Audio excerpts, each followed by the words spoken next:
नमः श्रीमद्मानाय निर्धूत कलिलात्मने सालोकानां त्रिलोकानां यद्विद्यादर्पणा सकल पाप मल प्रक्षालक श्रीवर्धमान को करो नमन वर्धमान को करो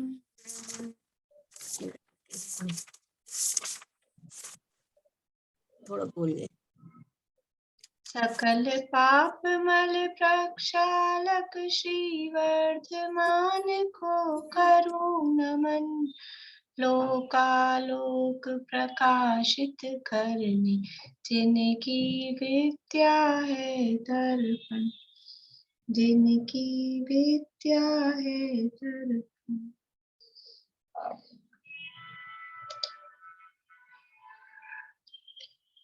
श्लोक पाठ करेंगे। कुछ मैं सुनाना चाहती हूँ। हाँ सुनाइए।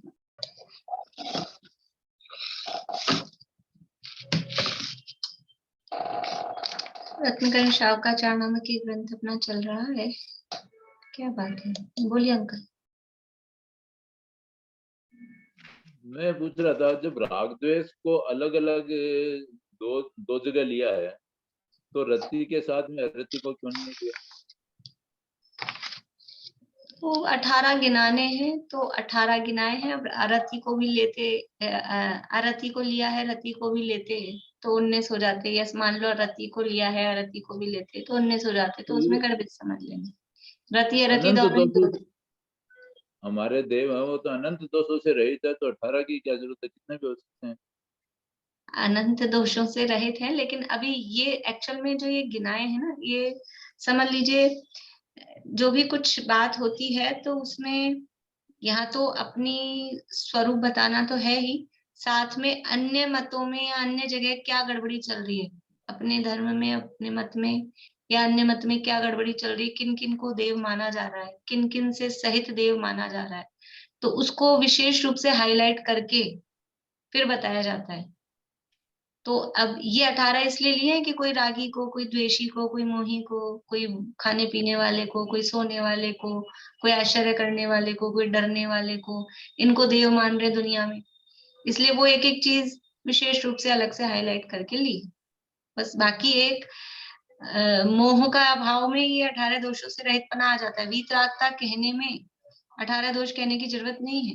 वीतरागी है, इसमें सब गर्वित है, लेकिन अलग अलग करके गिनाए हैं। क्यों गिनाए हैं कि वो वीतरागी कहने से किसी को एकदम से नहीं समझ आ रहा है, तो वो खाने पीने वाले को, सोने वाले को, अब जिसको निद्रा आ रही है उसमें उसको वीतरागता कहाँ खंडित होती दिख रही है, उसको लग रहा है अभी सो रहे हैं ठीक है, और वीतरागी भी है, ऐसा मान सकता है। लेकिन निद्रा होना ये एक दोष है, पसीना आना शरीर में ये दोष है, भूख प्यास की बाधा होना, जन्म होना, मरण होना ये एक दोष है। इसलिए इनको अलग अलग करके गिना है, क्योंकि दुनिया में इस तरह के दोषों से सहित जीवों में देव पने की कल्पना वो चलती है। जन्मने मरने वालों में देव पने की मान्यता चलती है। तो रति अरति में से कुछ भी बोल सकते हैं क्या? रति अरति दोनों एक ही बात है। वैसे तो अरति लिया है दोषों में, जो और भी जो पुस्तकें हैं यहाँ रति छपा है तो ले सकते हैं। बाकी और जगह जहाँ भी 18 दोषों के नाम मिलते हैं वहाँ अरति शब्द आता है, तो अरति अन्य आगम में अरति चलता है। यहाँ अपनी चर्चा छठे श्लोक के संदर्भ में जो श्वेतांबर मत समालोचना, क्योंकि इन दोषों में से कुछ दोषों से सहित वहां श्वेतांबरों में देवपने की कल्पना की जाती है। देखो अन्य मत की तो ज्यादा बात नहीं करते, क्योंकि अन्य मत तो प्रकट रूप से अपने को दूसरे दिखाई देते हैं, उसमें एकदम से भाई ये तो अन्य मत है समझ में आता है।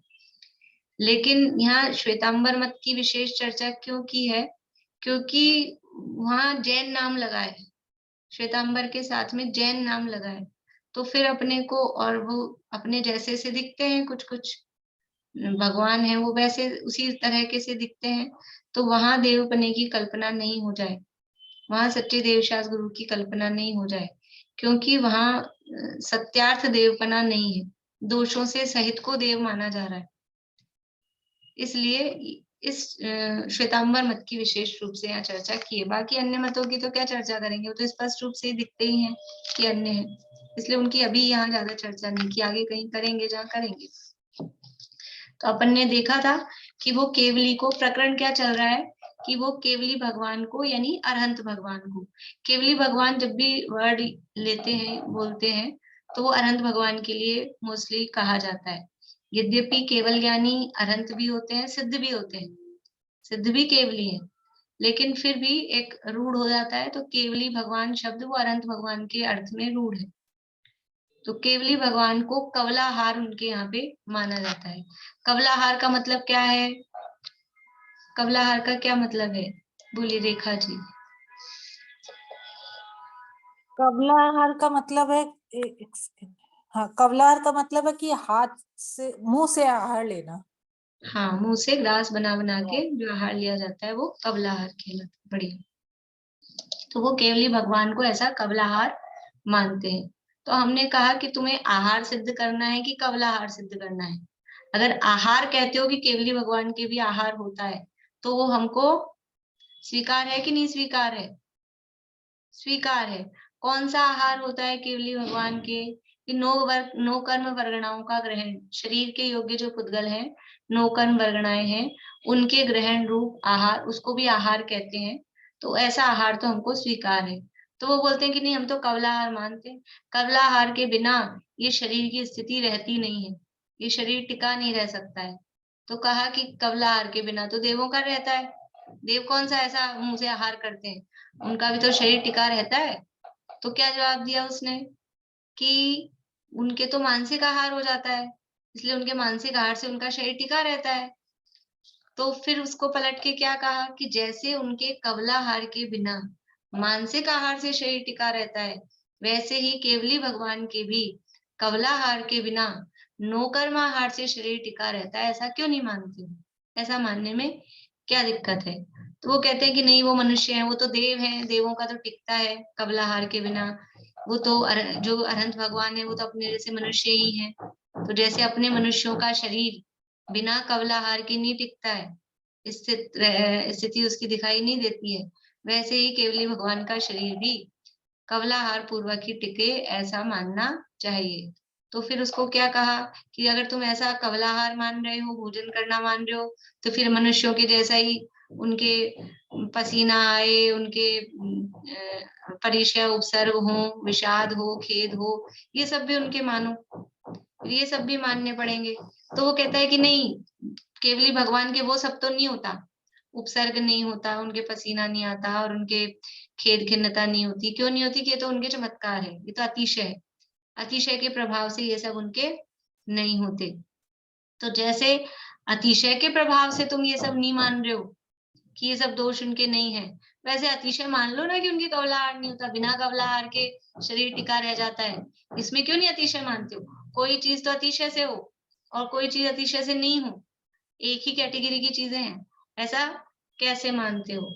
और यदि अपने शरीर के जैसा ही उनका शरीर और अपने समान ही उनको मान रहे हो, तो फिर जैसे अपने इंद्रिय ज्ञान है, आंख नाक कान से जानना देखना होता है, वैसे उनको भी आंख नाक कान से जानना देखना मानो। तो वो तो तुम मानते नहीं हो, तो उनके केवल ज्ञान अतीन्द्रिय ज्ञान है, बिना इंद्रियों के जानना होता है, ऐसा मानते हो। तो फिर ये कवलाहार भी उनके नहीं होता है, ऐसा स्वीकार करो। इस तरह की चर्चा यहाँ कही थी। फिर उसने कहा कि नहीं, उनके वेदनीय कर्म का सद्भाव है, इसलिए उनको भोजन की इच्छा उत्पन्न होती है। क्या कहा था अंतिम तर्क 6 नंबर पेज पे, लास्ट जो तर्क दिया था कि उनके वेदनीय कर्म विद्यमान है, विद्यमान तो है, और उससे उनके भोजन की इच्छा होती है। तो क्या जवाब दिया कि जो भोजन की इच्छा तुम कह रहे हो वो वेदनीय कर्म का काम नहीं है। भूख लगना, भूख का वेदन कराना, वो वेदनीय कर्म का काम हो सकता है, लेकिन भोजन करने की इच्छा, इच्छा है, वो वेदनीय कर्म का काम नहीं है। इच्छा तो मोहनीय कर्म का काम है। चारित्र मोहनी के उदय से इच्छा होती है, और उनके चारित्र मोहनी का उदय नहीं है। समझ में आता है ना? 4 घातिया कर्मों के नाश हुए हैं, उसमें से मोहनीय कर्म का नाश हुआ है। मोहनीय कर्म 2 प्रकार का है, एक दर्शन मोहनीय और एक चारित्र मोहनीय। तो उनके दर्शन मोहनीय भी नष्ट हुआ है, चारित्र मोहनीय भी नष्ट हुआ है। और जो इच्छाएं उत्पन्न होती हैं, ये इच्छा है, ये कषाय रूप परिणाम है। कषाय मतलब चारित्र मोहनीय, तो उनके अब मोहनीय कर्म नहीं है। और वेदनीय कर्म का भी जो उनके उदय है, तो वो ऐसा उदय नहीं है कि उनको भूख का वेदन करा सके, क्योंकि वो भूख का वेदन कराना भी जब मोह होता है तब वो वेदन में आता है, नहीं तो वो वेदन में भी नहीं आता। और इतना तीव्र असाता का उदय भी उनके नहीं होता है कि उनको ऐसे भूख लगने लगे। देखो अपने को शाम को भोजन करते हैं, उसके बाद में रात में कुछ खाते नहीं है, सुबह से समझ लो उठे तो उठते ही कुछ खाना पीना तो ना अपने अपने घरों में तो ऐसे नहीं चलता है कि उठते ही बिस्तरों में चाय वाय पीने लग गए, ऐसा नहीं होता है। तो उठते से भी कुछ खाते पीते नहीं है, 1-2 घंटे बाद ही नहा धो के मंदिर जाके फिर ही कुछ खाते हैं। तो पेट खाली हुआ कि नहीं हुआ रात भर से लेके सुबह तक में, 10-12 घंटे तो हो ही जाते हैं ना, तो पेट तो खाली हो गया है। पेट खाली होने पर भी भूख कब लगती है? सुबह उठते से भूख नहीं लगने लग जाती है कोई, वो भूख तो अपने समय पे, वो समय पर भी क्यों? क्योंकि वो अपने को एक मतलब मेंटालिटी भी रहती है ना कि अब मंदिर जाने से पहले भूख नहीं लगेगी, और मंदिर जाके आते ही फिर तो जोर से भूख लगने लग जाएगी। ये सब क्या है, वो तो थोड़ा माइंड सेट रहता है, वो भी है। लेकिन वो जो कर्म है ना असाता वेदनीय, जो भूख का, देखो असाता का उदय तो चलता ही है, अपने भी चलता ही रहता है, लेकिन वो भूख लगने लायक काम, वो उसकी तीव्र उदय आए, अधिक मात्रा में उदय आए, तब वो फीलिंग में आती है भूख। और अंदर क्योंकि हम तो रागी द्वेषी हैं, हमारे तो इच्छाएं हैं, भोजन करने की भी इच्छा है ही, तो उसके कारण फिर वो हमको महसूस होती है, भूख लगती है। तो केवली भगवान के ऐसा उदय नहीं होता है, इतना तीव्र इस तरह का उदय। कल आपको बताया था कि कैसा उदय होता है, कि इतना बड़ा समुद्र, वो साता वेदनी का तो इतना उदय समुद्र के समान, और उसमें एक बूंद असाता की, तो वो क्या असर करती है? कोई असर नहीं करती है। इसलिए उनके ये जो वेदनीय कर्म वाली बात आप कह रहे हो, वो बराबर ठीक नहीं है। देखिए पढ़ते हैं यहाँ से 6 नंबर पेज के लास्ट से पढ़ते हैं, फिर आगे पढ़ेंगे।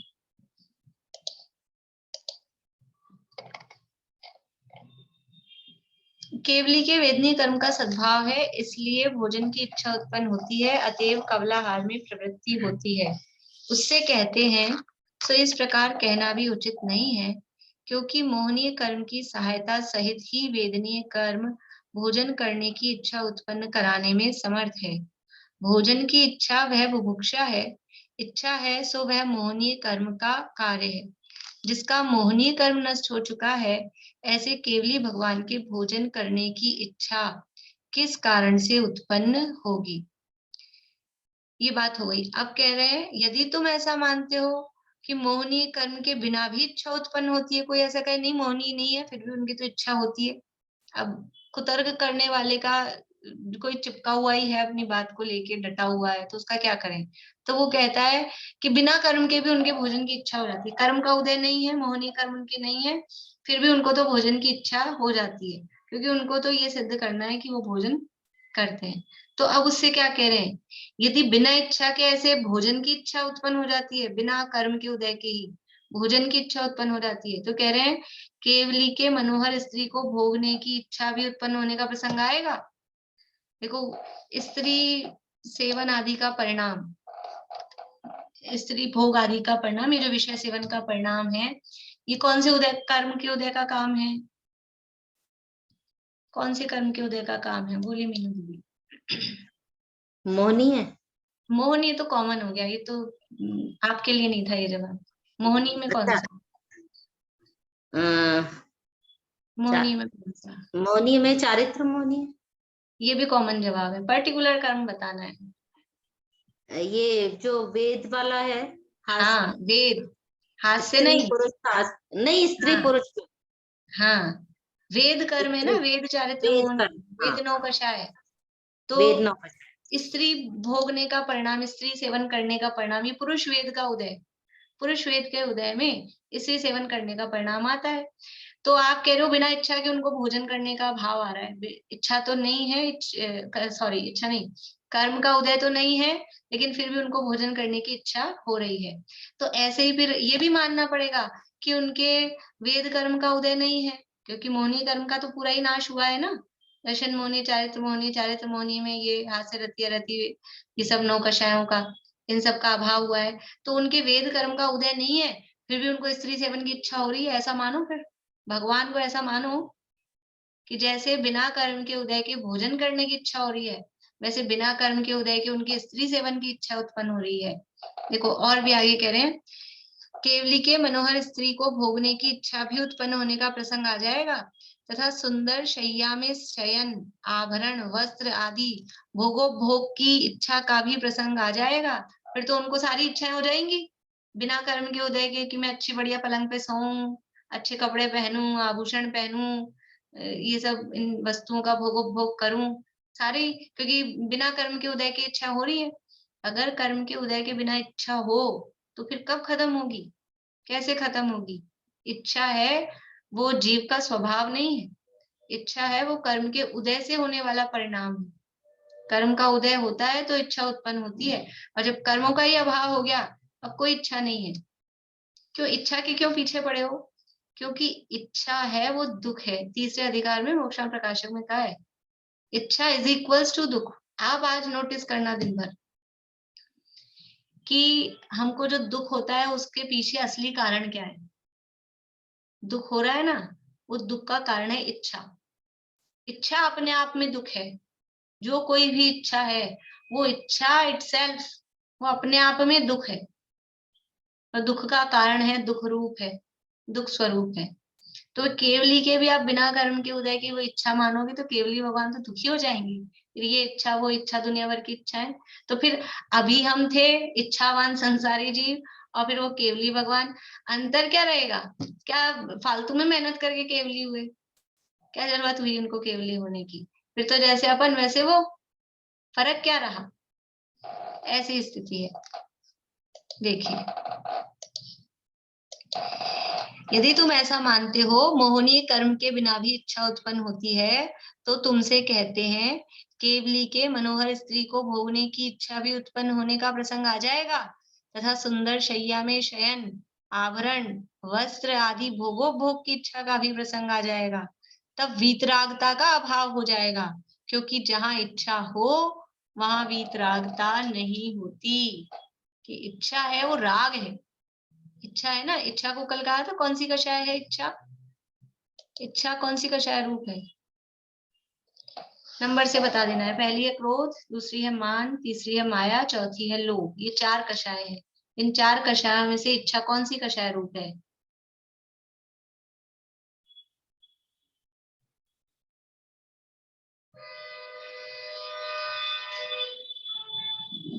बहुत कम लोग जवाब दे रहे हैं, काफी लोग सही दे रहे हैं, कुछ लोग गलत दे रहे हैं। इच्छा है लोभ रूप, मान रूप नहीं है। इच्छा लोभ रूप है। लोभ का मतलब क्या है? लोभ किसे कहते हैं? किसी वस्तु को प्राप्त करने की इच्छा, उसका नाम है लोभ। इच्छा है ना, इच्छा। अब लोगों को देखना, नोटिस करना, आपको काम करते करते, कुछ करते करते नहीं होगा। समझ लीजिए जब फ्री हो दिन में या रात में बैठना थोड़ी देर, और फिर आप ये लोग ये नोटिस करना दिन भर में कि हमारे कौन सी कषाय सबसे ज्यादा होती है। क्रोध हो रहा है सबसे ज्यादा, कि मान हो रहा है, कि माया हो रही है, कि लोभ हो रहा है। किताब का पढ़ा पढ़ाया उत्तर नहीं चलेगा, वो काम नहीं देगा। अभी अभी से जवाब नहीं देना है, आपको देखना है, नोटिस करना है। ऐसे अभी क्योंकि अब मैंने बात चल रही है तो मैंने कह दिया तो आप सोच रहे हैं वही होगा जवाब, ऐसा नहीं है। आप देखना, क्रोध ज्यादा देर रहता है, मान ज्यादा देर रहता है, मायाचारी ज्यादा देर रहती है, कि लोभ ज्यादा देर रहता है। क्या होता है, क्या चलता है दिन भर? आप करके लाना, कल विचार के आना।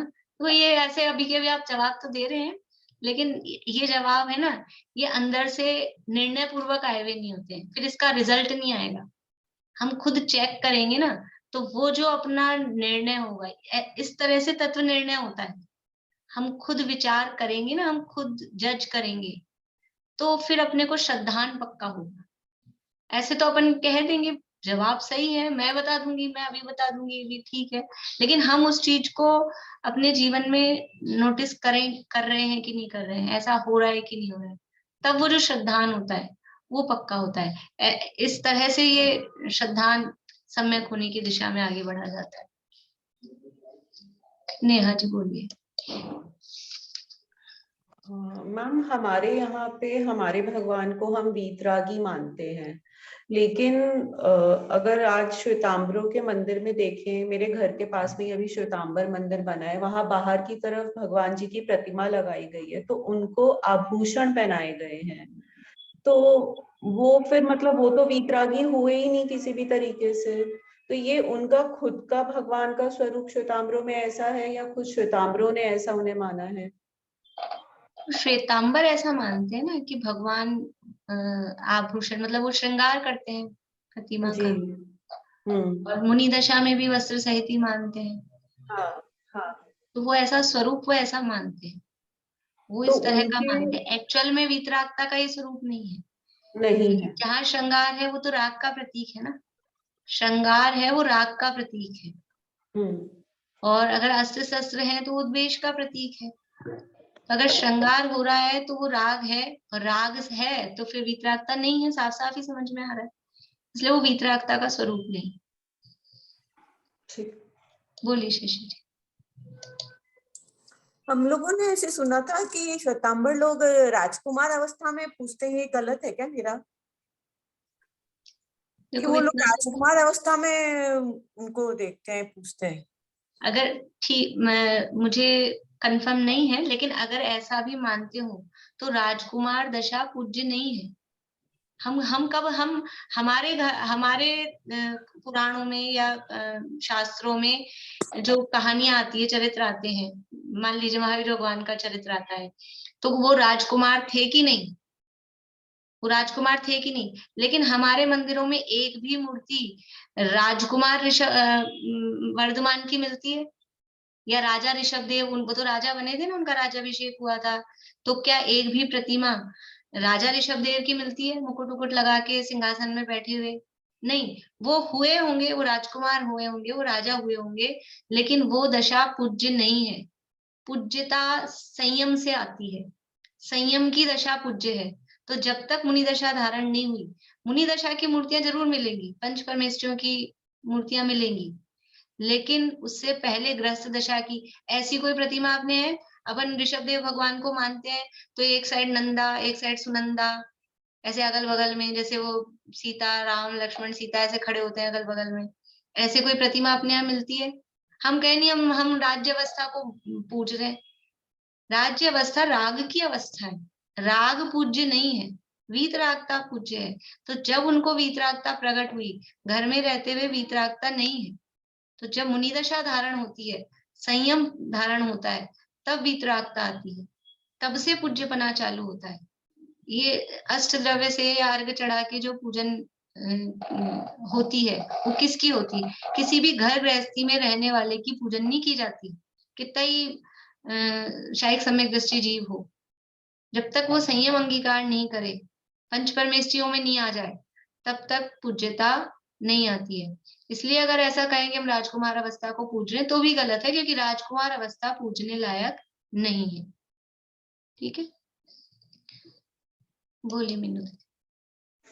एक बार विशुद्ध सागर जी का सुना था मैंने प्रवचन, तो वो बोल रहे थे कि जो श्वेतांबर लोग होते हैं उनके जन्म कल्याणक के समय की वो रखे जाती है। अरे जो तीर्थंकर होते हैं उनका जन्म कल्याणक, और वो लोग 28 में भी जन्म ही मानते हैं ज्यादा, मेन दिन उनका होता है जन्म वाला दिन, तो वो जन्म कल्याणक के हिसाब से तो उनको वो पूरा श्रृंगार करते हैं, उस हिसाब से वो उनके रहते हैं। और अपन लोग का मोक्ष कल्याणक का रहता है, तो वीतरागी भगवान का तो जन्म ऐसा उन्होंने कुछ तर्क दिया था, बताया था। वो उनकी मान्यता हो सकती है, वो ऐसा मान सकते हैं, लेकिन जन्म कल्याणक हम मनाते हैं इसलिए कि जिस जन्म में उन्होंने जन्म मरण का अभाव किया, वो जन्म उनके कल्याण स्वरूप है। लेकिन जन्म कल्याणक वाली कोई भी पोजीशन, कोई भी मुद्रा, वो पूज्य नहीं है। अब आप लोगों के सबके हैंड रेज हो गए, मेरे को अब इसको लंबाना नहीं है इन बातों को, ठीक है ना? अभी अपने को यहीं से पढ़ना है, ये तो खत्म ही नहीं होगी ये चीजें। एक प्रश्न आ जाए तो ये इतना समझ लेना है। आपको एक निर्णय करना है, आप कोई कपड़े पहना रहा है कि कोई मुकुट लगा रहा है, आपको ये देखना है कि वो राग की दशा है कि वीतरागता की दशा है। इतना आपको समझ में आता है। और नहीं आता है तो अभी हम स्वाध्याय कर रहे हैं, उससे आपको अपने आप निर्णय होगा, पूछना नहीं पड़ेगा। एक एक प्रश्न का या एक एक चीज का ऐसा हम अलग अलग से नहीं कह पाएंगे। खुद को हमको निर्णय करना पड़ेगा कि कहाँ राग की दशा है और कहाँ वीतरागता है। जहाँ किंचित मात्र भी परिग्रह है तो वो बिना राग के परिग्रह नहीं रह सकता। कोई ये कहे हमारे तो अंदर राग नहीं है, बाहर में हमने रख रखा है कपड़े, ऐसा नहीं। जैसे ये प्रश्न, ये तर्क यहाँ दिया ना कि उनके कर्म का उदय तो नहीं है और उनकी इच्छा उत्पन्न हो रही है, ऐसा ही ये तर्क है। अगर बाहर में वस्त्र आभूषण किसी भी तरह का परिग्रह है, इसका मतलब अंदर में राग है। बिना राग के बाहर में वस्त्र धारण आभूषण धारण की क्रिया नहीं हो सकती। तो यदि आपने भगवान को ये वस्त्र आभूषण आदि पहनाए हैं, ये धारण कराए हैं, इसका मतलब आप अपने भगवान में राग मानते हो, वीतरागता नहीं है। देखो अलग अलग तरह की कल्पनाएं हैं। जैसे बौद्ध होते ना, बौद्ध, वो अपने भगवान को, बुद्ध को सर्वज्ञ कहते हैं, सर्वज्ञ है। और कैसा सर्वज्ञ मानते हैं? सर्वज्ञ किसे कहते हैं? अपने यहाँ पे सर्वज्ञ किसे कहते हैं? जो आलोक सहित तीनों लोक यानी लोकालोक के और भूतकाल के, वर्तमान के, भविष्य के समस्त पदार्थों को एक साथ एक समय में जाने, वो सर्वज्ञ है ना। भूतकाल, वर्तमान और भविष्य सबको जाने। अब वो क्या मानते हैं? हमारे भगवान सर्वज्ञ हैं, सब कुछ जानते हैं। लेकिन सब कुछ का मतलब क्या? जो वर्तमान में हो रहा है वो, जो है ही नहीं, जो खत्म हो चुका, उसको कैसे जानेंगे, ऐसा कहते हैं। और केवल वर्तमान को जानने वाले होने पर भी वो कहते हैं सर्वज्ञ है। अब क्या करो, मानते हैं। तो ऐसा कोई रागी द्वेषी को भी कहते हैं हमारे भगवान है, तो क्या करो, मानते हैं। शास्त्रों में लिखी है अब उनकी कि आप सही नहीं मान रहे हो, फिर भी जिसको जो समझ में आता है वो उस हिसाब से करता है। ठीक है। हमें तो देखो ये पढ़ने का उद्देश्य क्या है, हमें अपनी मान्यता सही करनी है। हम कहीं ऐसे रागी द्वेषी देवी देवताओं को सच्चा देव नहीं मान ले ये। और दूसरा कौन क्या कर रहा है, यदि कोई अपने को पात्र दिखता है कि इसको समझाने से इसको समझ में आएगा, तो उसको समझाना, नहीं तो चक्कर में नहीं पड़ना, झगड़े में नहीं पड़ना। पहले अपने को सुधार लेना, अपन सुधर जाए और फिर लगे कि कोई भाई है ये मान सकता है, तो उसको बताना, समझाना, अपनी मान्यता सुधारनी। अपना लोटा छानने वाली बात यहाँ पर है। फिर जगत का सुधरना होगा, जगत का भला होना होगा तो होगा अपने आप। फिर वो अपने आचरण से भी हो जाएगा, अपने को देख के भी हो जाएगा। लेकिन अभी अपनी तो मान्यता सुधरी नहीं, 4 अक्षर पढ़े नहीं और दूसरों से तर्क वितर्क करने पहुंच जाए तो झगड़े के अलावा, पिटाई के अलावा कुछ नहीं होगा फिर। इसलिए पहले अच्छे से समझ लेना वस्तु स्थिति क्या है। ठीक है। तो जहां इच्छा हो वहां वीतरागता नहीं होती। ये यहाँ पर समझ लीजिए एक सिद्धांत बता दिया कि जहां इच्छा होती है वहां वितरागता नहीं होती। तुम्हारे मत में केवली आहार करते हैं, सो पूछते हैं, मतलब आपसे हम पूछ रहे हैं कि आप वो आहार, ठीक है माना, जैसे ऐसे कहते हैं ओके ठीक है मान रहे हैं कि आहार करते हैं, मान लिया। तो अब आगे पूछ रहे हैं कि एक दिन में एक बार करते हैं कि अनेक बार करते हैं। अब आहार करना अगर तुम कह रहे हो तो उस वो आहार की प्रक्रिया क्या होगी प्रैक्टिकली? तो एक दिन में एक बार करते हैं या अनेक बार करते हैं, या एक दिन के अंतर से, या 2 दिन, 5 दिन, पक्ष, मास आदि कितने अंतर से भोजन करते हैं। मतलब अब भोजन करने की बात आप कह रहे हो, भोजन करते हैं, तो अब आप कह रहे हो मनुष्यों के जैसे हैं, मनुष्यों के जैसे हैं, तो हम तो मनुष्य कितनी बार करते हैं? हमारे तो बार का हिसाब ही नहीं है, नियम ही नहीं है हमारे तो। जब चाहो मुंह चालू ही है अपना, तो खुला ही है तिजोरी, डालते रहो इसमें। तो फिर भी सामान्य रूप से कहें तो 2 बार या फिर 4 बार ऐसा। तो जो आपके ये भगवान आहार करते हैं वो कितनी बार करते हैं? दिन में 1 बार करते हैं, या दिन में 2 बार करते हैं, या फिर 2 दिन में 1 बार करते हैं, या 4 दिन में 1 बार करते हैं, या 1 हफ्ते में, पक्ष यानी वीक, 1 वीक में 1 बार करते हैं, कि 1 महीने में 1 बार करते हैं? कितने अंतर से भोजन करते हैं? जितना अंतर तुम कहोगे उतने प्रमाण ही शक्ति कहलाई। यानी एक दिन भोजन किया और 1 हफ्ता चल गया, यानी उनमें इतनी शक्ति है कि वो बस हफ्ते में एक ही बार भोजन करें और उनका काम चलता रहे। देखो ये तो अपन बार बार में भोजन क्यों करते हैं, अभी पंचम काल है ना, कि शक्ति की हीनता है। पहला काल जब था भोग भूमिका काल, सुखमा सुखमा, तब कितनी बार भोजन करते थे? एक बार। और कितने दिन में? 3 दिन में एक बार। और कितना सारा करते थे कि 3 दिन का स्टोर करें? बैठ जाते होंगे 8-10 रोटी लेके एक साथ, 3 दिन चलाना है, 8-10 क्या ज्यादा भी ले लेते हो कि नहीं? बेर बराबर, बेर समझते हैं? इतना सा टैबलेट, अपनी गोली दवाई की समझ लो, इतनी सी छोटी, बड़ा कैप्सूल भी नहीं, इतनी सी गोली, इतना बेर बराबर 3 दिन में एक बार। यानी उनकी शक्ति कितनी है, इतना सा भोजन करें और 3 दिन आराम से निकले। फिर दूसरा काल आया सुखमा काल, उसमें 2 दिन के अंतर से करने लगे। शक्ति घटी, शक्ति कम हुई तो 2 दिन के अंतर से करने लगे। और फिर बहेड़ा, आंवले के बराबर, आंवले के बराबर। और फिर तीसरे काल में बहेड़ा के बराबर। बहेड़ा बड़ा होता है, हाँ ठीक है। तो फिर थोड़ा साइज भी बड़ा हुआ और टाइम भी कम हुआ क्योंकि शक्ति कम हुई। फिर तीसरा काल आया तो 1 दिन के अंतर से ही करने लगी और साइज बढ़ गया, यानी शक्ति और कम हो रही है। चौथा काल आया तो चौथे काल में दिन में एक बार शक्ति, मतलब जितना नॉर्मल भोजन है 32 गास प्रमाण उतना करते थे, तो भी एक बार में काम चलता था। फिर अब ये 5वां काल आया तो 5वें काल में 2 बार करना चाहिए कायदे से, लेकिन हमारी कितनी शक्ति कम हो गई कि दिन भर खाते रहते हैं, क्या क्या नहीं खाते हैं, फिर भी हालत क्या है, वजन उठाने से हड्डी में, नसों में क्रैक हो जाता है, ये हालत है अपने शरीर की। कुछ गिरा पड़ा तो हो ही नहीं, कुछ गिर गए पड़ गए हो वो तो बात ही कहने की क्या है। जरा सा वजन उठा लो तो बस हाथ उतर जाए, कंधा उतर जाए, जोर आ जाए हाथ में, ये हालत है। ये शक्ति की कमी। तो आपके भगवान कितने दिन बाद भोजन कर रहे हैं, तो आपकी उतनी शक्ति, आप कहोगे 1 महीने में एक बार करते हैं, तो भी इतनी शक्ति रही ना 1 महीने जितनी। तो क्या कह रहे हैं आगे, जितना अंतर तुम कहोगे उतने प्रमाण ही शक्ति कहलाई। शक्ति घटने पर भोजन करते हैं, फिर शक्ति कम हो गई 1 महीने में तो फिर भोजन करेंगे। तो भोजन के आश्रय बल रहा तो भगवान केवली के अनंत वीर्य कहना असत्य हुआ। हम तो कहते हैं अनंत चतुष्टय के धारी हैं, आप भी कहते हो अनंत चतुष्टय के धारी, अनंत वीर है। अनंत वीर जिसके पास में है उसकी 1 महीने में शक्ति कम हो जाएगी, 2 महीने में शक्ति कम हो जाएगी, फिर से भोजन करेंगे तब शक्ति आएगी। ऐसे होता है कि कुछ लोगों को मॉर्निंग सिकनेस होती है, रात शाम को भोजन कर लिया, रात भर कुछ खाते पीते नहीं है, सुबह उठते ही वीकनेस, डलनेस, सुबह उठते बीपी लो रहता है। क्यों? क्योंकि वो इतनी शक्ति और रात भर में वो काम मतलब चुक जाता है पूरा भोजन किया हुआ। तो डॉक्टर कहते हैं सुबह जल्दी उठते ही पहले ब्रेकफास्ट कर लो ताकि मॉर्निंग सिकनेस नहीं रहे।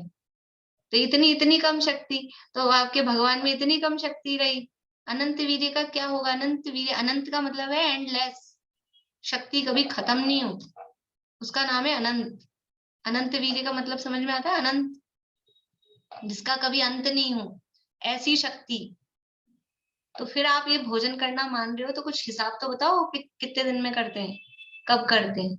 ये उनसे तर्क किया है, मतलब यह है कि करने वाली बात तो नहीं है। अब वो क्या जवाब देते हैं देखिए, तुम्हारे मत में केवली आहार करते हैं सो पूछते हैं, 1 दिन में एक बार करते हैं या अनेक बार करते हैं, या 1 दिन के अंतर से या 2 दिन, 5 दिन, पक्ष, मास आदि कितने अंतर से भोजन करते हैं। जितना अंतर तुम कहोगे उतने प्रमाण ही शक्ति कहलाई। शक्ति घटने पर भोजन करते हैं, भोजन के आश्रय बल रहा तो भगवान केवली के अनंत वीर्य कहना असत्य हुआ। केवली का बल आहार के अधीन ही रहा, फिर उनकी खुद की आत्मिक शक्ति क्या रही? वो तो आहार के अधीन उनका बल रहा। यदि तुम यह कहोगे केवली भूख को शांत करने के लिए भोजन का आस्वादन करते हैं, कि वो तो भूख, शक्ति वक्ति तो कम नहीं हुई लेकिन वो भूख लगती है ना उनको, वेदनी का उदय पीछे कहा था, उसको शांत करने के लिए भोजन का आस्वादन करते हैं, भोजन का स्वाद लेते हैं। शक्ति वक्ति तो सब है, ऐसे होता है ना कभी कभी जैसे कि अभी अपने को कमजोरी तो नहीं लग रही, लेकिन अब खाते हैं अपन, टाइम हो जाता है तो ही खाते हैं, भूख लगे चाहे ना लगे, भोजन का समय हो गया बस भोजन करना है। ऐसा वो भूख को शांत करने के लिए, शक्ति कम नहीं हुई लेकिन भूख को शांत करने के लिए भोजन का आस्वादन करते हैं, ऐसा वो कह रहे हैं। तो हम पूछते हैं, वह केवल ज्ञान द्वारा भोजन का स्वाद लेते हैं या रसना इंद्रिय द्वारा स्वाद लेते हैं? वो जो भोजन का स्वाद लेते हैं, देखो स्वाद का मतलब क्या होता है? स्वाद लेना। स्वाद में क्या लेते हैं अपन? स्वाद लेते हैं, उसमें क्या करते हैं? एकदम समझ लो, एक एक चीज है ना, जैसे बखिया उधेड़ रही है। हम भोजन का स्वाद लेते हैं, उसमें करते क्या है? स्वाद लेने का मतलब क्या होता है? हमने जीभ पे कुछ रखा, रसगुल्ला रखा, तो हमको क्या स्वाद आया? मीठा है, तो मीठा है, ये स्वाद आया। स्वाद आया का मतलब क्या हुआ? ये ज्ञान हुआ ना। स्वाद आया का मतलब क्या? ये मीठा है, ये ज्ञान हुआ।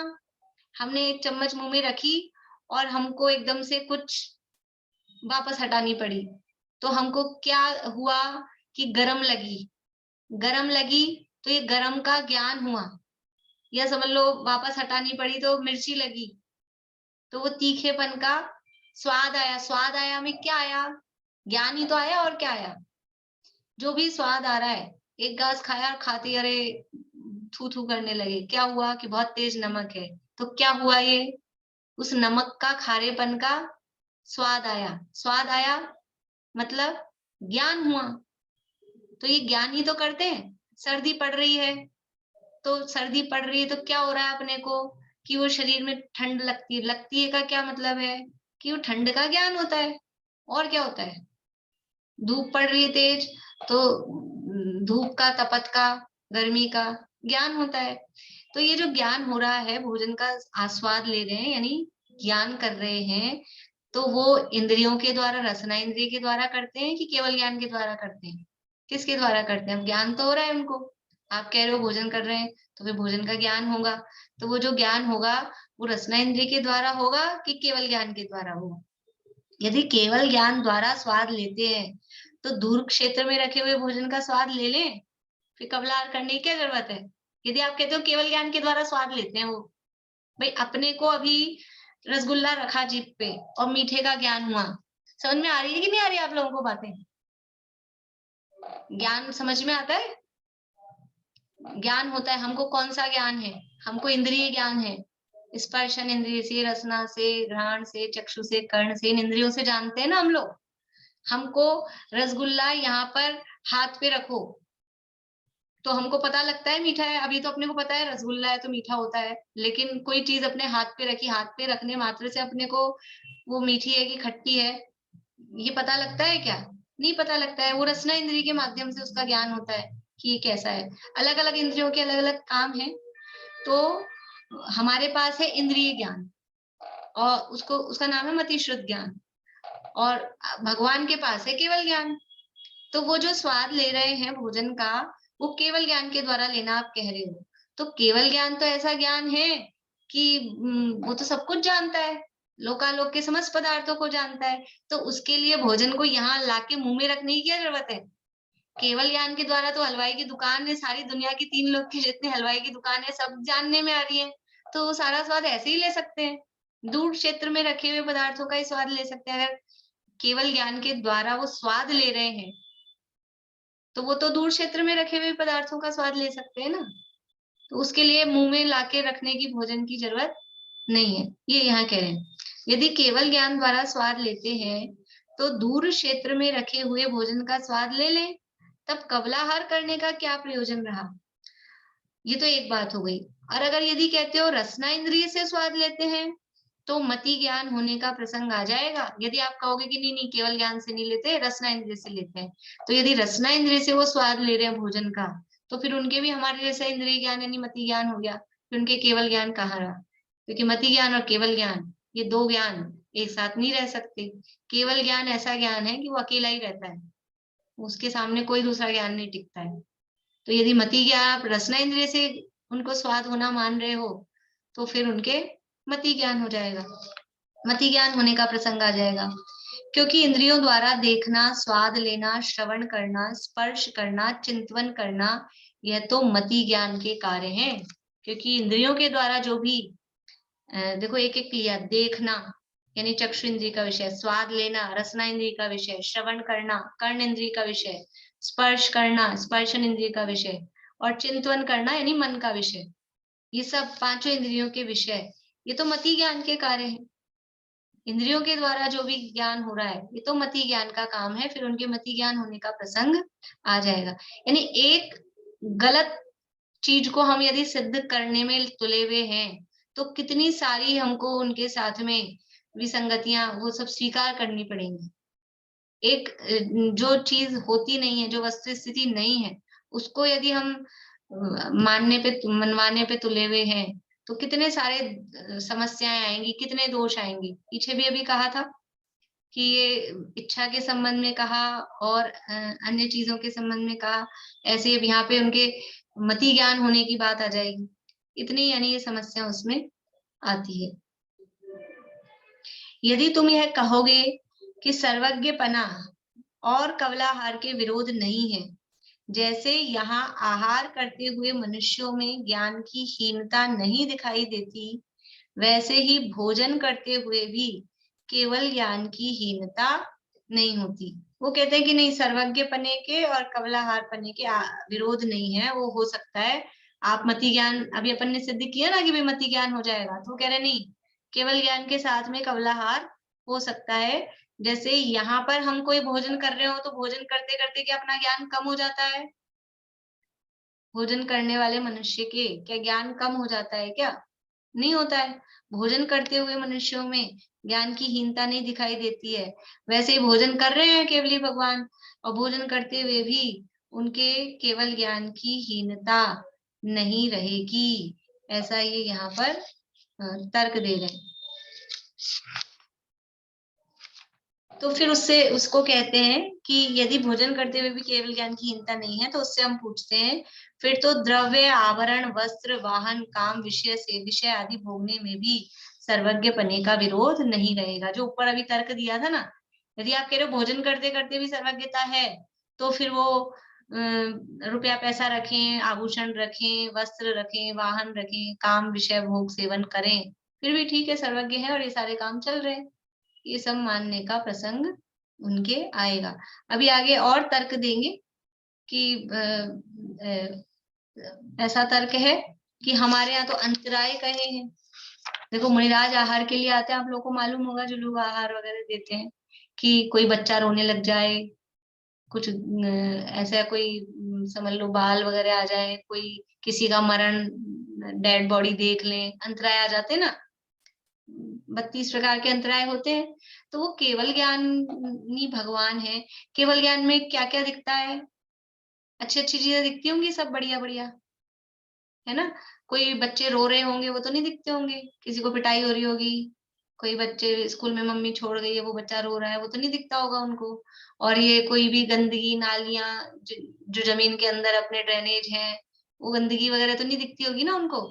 और जो किसी का मरण हो जाता होगा, डेड बॉडीज, मान लीजिए कहीं जंगल में कोई शेर किसी हिरण को फाड़ रहा है, किसी को कोई मार रहा है, वो तो कुछ नहीं दिखता होगा ना उनको केवल ज्ञान में, नहीं दिखता ना। क्या बात है, आप लोगों को कोई दिखता है कि नहीं दिखता है? क्या दिखता है कि नहीं दिखता है ना? तो सब दिखता है। तो वो सब दिखते हुए वो आहार कर लेते हैं, उनके अंतराय नहीं होता। मुनिराज के तो जरा सा यहाँ कुछ ऐसा दिख जाए, कोई बच्चा रोता हुआ आ जाए, कोई शब्द हो जाए, अग्नि दिख जाए, अग्नि जली हुई नहीं होती है आहार के समय, अग्नि जल रही हो तो अंतराय हो जाता है। सब पहले से बना के रखते हैं, उस समय गरम गरम डोसे नहीं उतरते भगवान महाराज के लिए, समझ गए ना। अग्नि नहीं जल रही होती है, अंतराय हो जाता है। तो वो उनको अग्नि दिखती होगी कि नहीं? दुनिया में सारी अग्नियां बंद होती होंगी जब केवल ज्ञान हो रहा हो, तो केवल ज्ञान तो हर समय ही है। फिर अग्नि जलती होगी कि नहीं जलती होगी, गैस वैस जलाएगी नहीं अपन फिर। ये सब दिखते हुए वो आहार कैसे कर सकते हैं? अंतराय नहीं आता उनके। ऐसे भी आगे तर्क देंगे ये सब। मतलब सोचे ना, यानी थोड़ी बहुत भी बातें तो बस ऐसा है कि बस उनको तो मानना है, फिर भी जिद पे अड़े रहना है, ऐसे है। बाकी क्योंकि कुछ अलग करना है, क्यों इस तरह की है कि थोड़ा अलग चलाना है ना, तो कुछ बातों में तो भिन्नता दिखाएंगे, तब तो अलग मत चलेगा। तो कुछ कुछ जहाँ अपने राग का भी पोषण हो जाए, अपना भी काम हो जाए और अलग मत भी सिद्ध हो जाए, इस तरह के तर्क वहां पर ये दिए गए हैं। और चर्चा है ये कल करेंगे, अब आगे अपन चर्चा अभी यही पूरा करते हैं। आज तत्वार सूत्र की क्लास है 2:30 बजे से। बोले कविता जी। जैसे अपन बोल रहे हैं ये अपने अपने शास्त्र हैं, अपन मानते हैं ये बिल्कुल सही है, बिल्कुल मतलब जो लिखा है वाणी गुरु की वाणी लिखी हुई है, पर वो लोग भी तो यही मानते होंगे कि हमारे शास्त्र में जो लिखा है वो सही है। सही बात है। तो इसीलिए यहाँ अपने यहाँ ऐसा कहा है, परीक्षा प्रधानी हो। यहाँ हम कह रहे हैं आंख बंद करके मत मानो, इसीलिए आपको अभी जो मैंने कहा ना, आप खुद उसको फील करके देखो, तर्क की कसौटी पे कसो, अपनी बुद्धि का इस्तेमाल करो कि क्या सही है क्या गलत है, राग क्या है वीतरागता क्या है। ये इतना निर्णय तो खुद को करना पड़ेगा ना। शास्त्र तो कोई भी लिख जाएगा नीचे लेखक के नाम में भगवान महावीर, अब कोई भी लिख देगा नाम में, लेखक में लिख देगा भगवान महावीर, तो क्या करेंगे, महावीर भगवान का हो गया। तो शास्त्र में लिखे हैं, लेकिन इसलिए अभी आगे आएगा शास्त्र का स्वरूप जिनवाणी, तो उसमें आएगा कि पूर्वापर विरोध से रहित होती है जिनवाणी। पहले कुछ कहा, अभी कुछ कहा, विरोध आ रहा है, राग का पोषण हो रहा है, तो वो सच्चे शास्त्र नहीं है। शास्त्रों की भी हमको परीक्षा करनी पड़ेगी। परीक्षा मतलब हमको देखना पड़ेगा कि शास्त्र के नाम पे जो लिखा गया है वो सही है कि नहीं, वो राग का पोषण तो नहीं कर रहा है। हाँ। तो भले ही वो कहते हैं हमारे शास्त्र लिखे हैं, लेकिन अब इतना तो खुद को निर्णय करना पड़ेगा ना। और कुछ लोगों ने किया तो उनको सही मतलब बदलाव भी किया लोगों ने कि ये बात यहाँ सही नहीं है, इसलिए चेंज भी हुए हैं लोग। नहीं तो जैसे कई लोग बोलते हैं कि जैसे पुल बना हुआ है, राम जी थे उस टाइम से पुल बना हुआ है, तो ये अपने पुराण में भी लिखा हुआ है पुल बना हुआ है, पर वो लोग तो ये मानते हैं कि जो अब जो धर्म चल रहा है, जो अन्य मत वाले हैं, कि वो तो राम जी द्वारा ही बनाया गया सब चीजें। अब ये चीजें कैसे पॉसिबल है, क्या है ये? तो देखो उसके भी वो तर्क दिए हैं शास्त्रों में। यदि हम कहते हैं राम ने बनाया मतलब भगवान ने सब कुछ बनाया, तो तर्क दिए अपने शास्त्रों में इस तरह के। तो भगवान ने बनाया, तो भगवान को किसने बनाया? अगर किसी के बनाने से बनती है चीजें, तो भगवान को किसने बनाया? ऐसे बोलते हैं दुनिया नहीं थी, दुनिया को भगवान ने बनाया। हाँ बिल्कुल ऐसा बोलते सुना है हैं। आपने भाई, दुनिया को भगवान ने बनाया? बिल्कुल। तो दुनिया को भगवान ने बनाया किस चीज से, जब कुछ था ही नहीं? ऐसा कहते कुछ नहीं था, भगवान ने बनाया। तो भगवान कच्ची रॉ मटेरियल कहाँ से लाया? ईट चूना मिट्टी पत्थर, दुनिया कहीं से बनाई, लाया कहाँ से कि वो अपने आप हुआ? तो वो अपने आप हुआ, तो फिर ये अपने आप हुए, उसमें क्या नहीं मान रहे हो कि सभी अपने आप है? और वो दुनिया को कहाँ बैठ के बनाया? कोई जगह ही नहीं थी, सब भगवान ने बनाया है। तो भगवान ने कहाँ बैठ के बनाया? जहाँ बैठा वो जगह, वो आकाश द्रव्य था कि नहीं था? जिन वस्तुओं से बनाया वो जीव पुद्गल थे कि नहीं थे? कैसे बनाया? भगवान खुद कहाँ से आया? जिस भगवान ने दुनिया को बनाया वो कहाँ से आया कि वो तो अपने आप आया? तो वो अपने आप आया, तो बाकी जैसे ये अपने आप आया, वैसे बाकी के सब जीव पुद्गल भी अपने आप है। ऐसा मानने में क्या दिक्कत है? इसलिए जैन दर्शन जो कह रहा है, ये क्यों हम सत्य कि ये वस्तु के किसी का कर्ता, एक द्रव्य दूसरे द्रव्य का कर्ता है, कोई भगवान किसी को बनाता है, ऐसा नहीं कहा जा रहा है। सब द्रव्य स्वतंत्र है, सब अपने अपने आप से उत्पन्न है, वास्तव में उत्पन्न होते ही नहीं है। एक अस्तित्व नाम का गुण सब में है।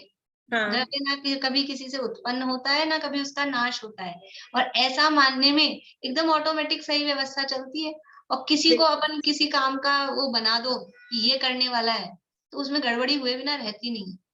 दुनिया में जो ऑटोमेटिक व्यवस्थाएं होती है ना, वो तो होती है परफेक्ट। दुनिया की क्या, अपने इंडिया का लो समझ लो उदाहरण, कि जो कोई ऑटोमेटिक काम होते हैं वो तो बराबर चलते हैं, और जहाँ कहीं मैनुअल हो गए वहां पे करप्शन हुए बिना रहेगा नहीं, वो भ्रष्टाचार हुए बिना रहेगा नहीं, वो कुछ ना कुछ अपनी पकाएगा।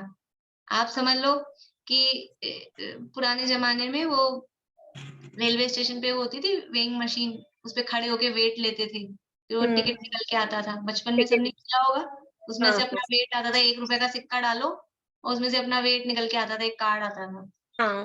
तो वो ऑटोमेटिक थी, उसमें जो सिक्का डालेगा उसी का वेट निकल के आएगा। चाहे वो बिल्कुल। मशीन का मालिक खुद खड़ा हो, चाहे प्रधानमंत्री आके खड़ा हो जाए कि मैं तो प्रधानमंत्री हूँ, मेरा तो ऐसे ही निकाल दे, अपने ऐसे नहीं, सिक्का डालना ही पड़ेगा। तो बिल्कुल। ऑटोमेटिक काम में बेईमानी नहीं हो सकती है। लेकिन आप एक आदमी लगा दो और वो वैसी जैसे डॉक्टर्स के होती है ना, मतलब खड़े होके जिसपे अपन वेट लेते हैं, Yes, करते जो घरों हैं। में भी होती है, हाँ। ऐसी वाली मशीन रखो, तो फिर क्या होगा कि मैं तो तेरा फ्रेंड हूँ, ये तो मेरी पत्नी है, ये तो मेरे बच्चा है, इनका तो फ्री में ही ले लो, उनके सिक्के नहीं आएंगे वहां पर।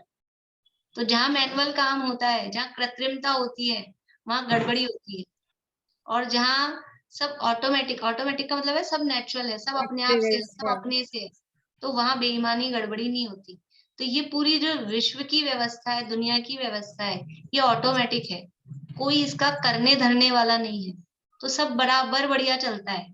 और जहां किसी को करने में घुसा दो आप, भगवान कर रहा है कि कोई और कर रहा है, राम जी करें कि अल्लाह करे कि ब्रह्मा जी करें, किसी को भी लगाओ, वो जहां कोई करता धरता लगेगा, वहां गड़बड़ हुए बिना नहीं रहेगी। इसलिए ये नाम तो है जैन, लेकिन ये जैन दर्शन वास्तव में वस्तु स्वरूप का नाम जैन दर्शन है। ये कोई मत, धर्म, संप्रदाय नहीं है, ये किसी का चलाया हुआ नहीं है। ये तो जो वस्तु स्वरूप है उसको तीर्थंकरों ने बताया है। आदिनाथ भगवान ने या महावीर भगवान ने जैन धर्म बनाया नहीं है। बनाएंगे क्या, वो तो है ही अनादि निधन वस्तु स्वरूप है। उस वस्तु स्वरूप को उन्होंने बताया है, उसको बताने वाले वो तीर्थंकर है। ठीक है।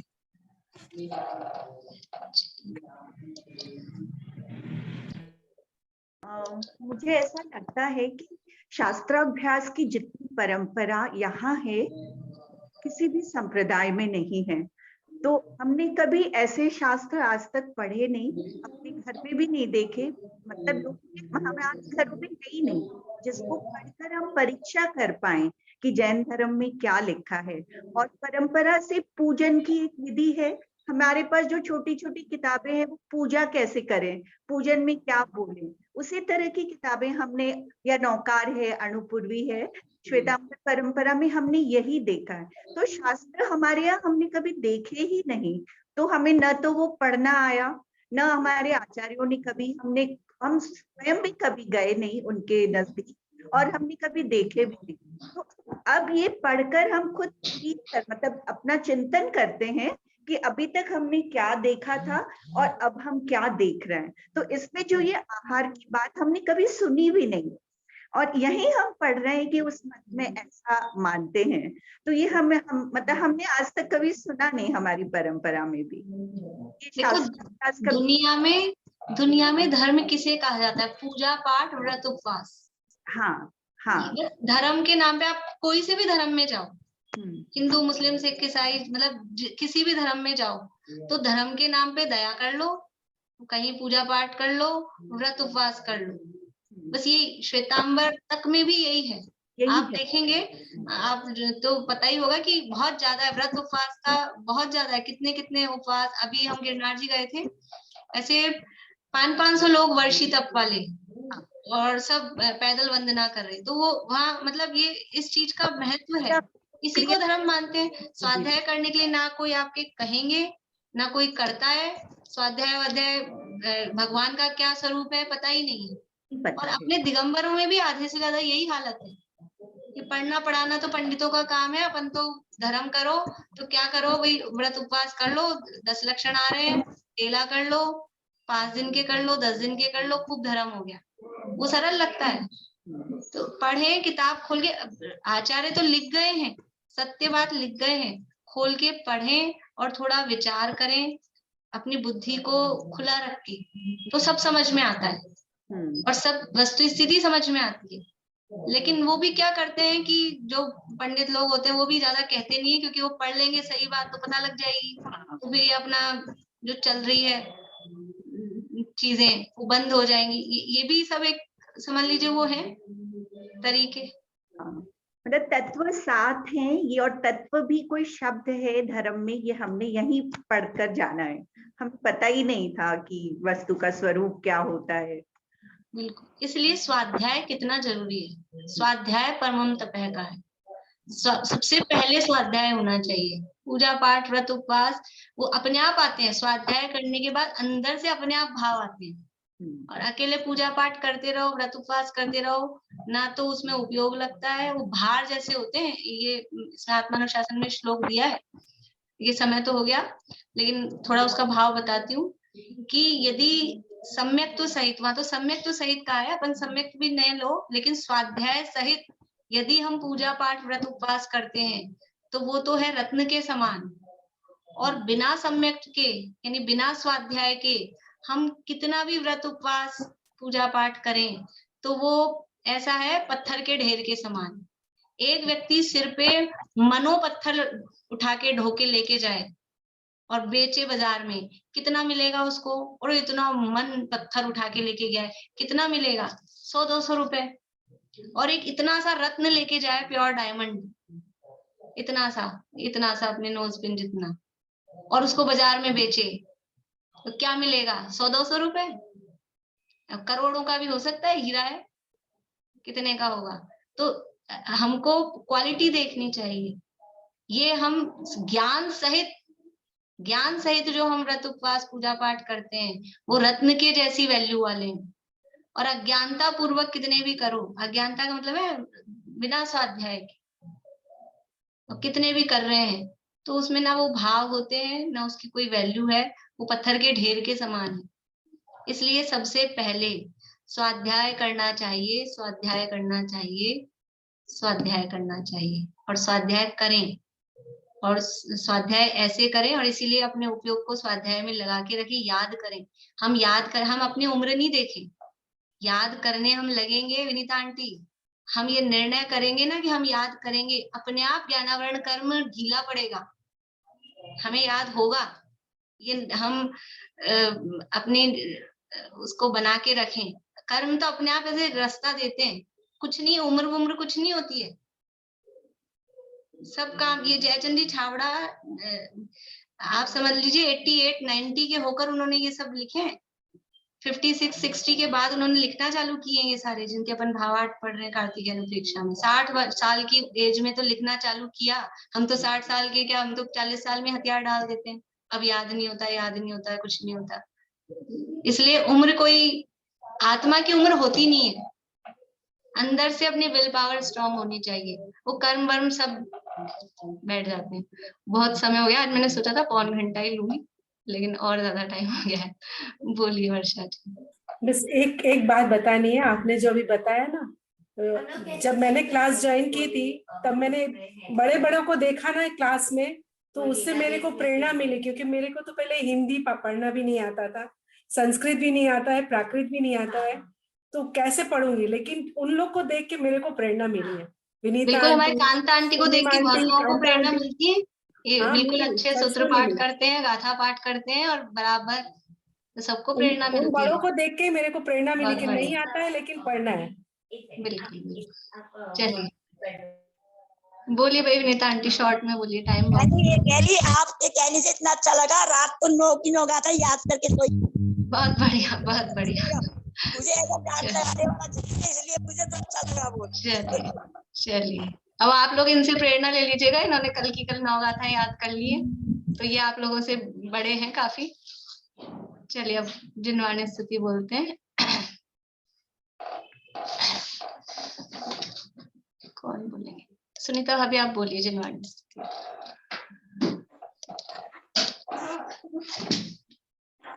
या जग मंदिर में अनिवार अज्ञान अंधेर छयो अतिवार, श्री जिनकी धुनि दीप शिखा सम, जो नहीं होत प्रकाश नहारी, हो कि सभांति पदारथ पांति, कहाँ लहते रहते अविचारी, या विधि संत कहे धनी है